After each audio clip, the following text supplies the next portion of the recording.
2 minutes citoyennes, un podcast du site viepublique.fr.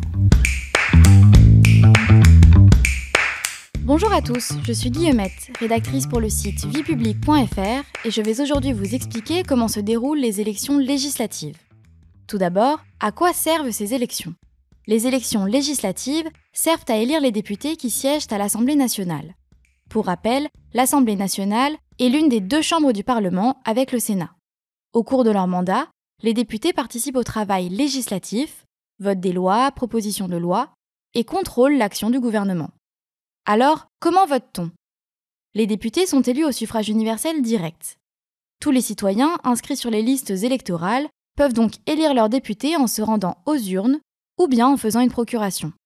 Le scrutin est uninominal, c'est-à-dire qu'il vise à élire une personne et non pas une liste de candidats comme pour les élections municipales par exemple. Généralement, un candidat aux élections législatives est investi par un parti politique. Il porte et défend son programme.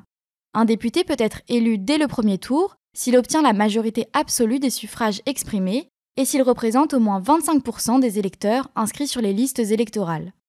Mais la plupart du temps, un second tour est nécessaire pour départager les candidats. Ne peuvent se maintenir au second tour que les candidats ayant obtenu un nombre de suffrages au moins égal à 12,5% des inscrits. Le plus souvent, ce sont les 2 candidats arrivés en tête au premier tour qui s'affrontent au second.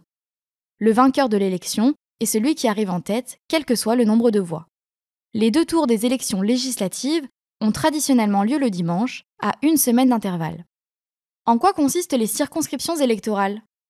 Les circonscriptions électorales sont le résultat d'un découpage du territoire français dans le cadre d'une élection. La France en compte 577. Dans chaque circonscription, les citoyens élisent leurs propres députés.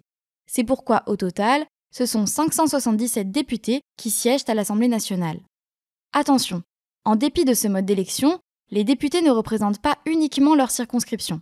Une fois élus, ils représentent la nation tout entière. Enfin, quelle est la durée de mandat d'un député ? En principe, les députés sont élus pour une durée de 5 ans. Ce calendrier peut néanmoins être modifié si le président de la République décide de dissoudre l'Assemblée nationale en application de l'article 12 de la Constitution. Cette décision a pour effet d'interrompre la législature en cours et de mettre fin au mandat des députés. Elle impose la tenue de nouvelles élections législatives, 20 jours au moins et 40 jours au plus après la date de la dissolution. Vous pouvez réécouter ce podcast et toutes nos séries sur vos plateformes préférées et notre chaîne YouTube. N'hésitez pas à vous y abonner. Et pour en savoir plus, rendez-vous sur notre site internet viepublique.fr et nos réseaux sociaux. On se retrouve très bientôt. Au revoir à tous.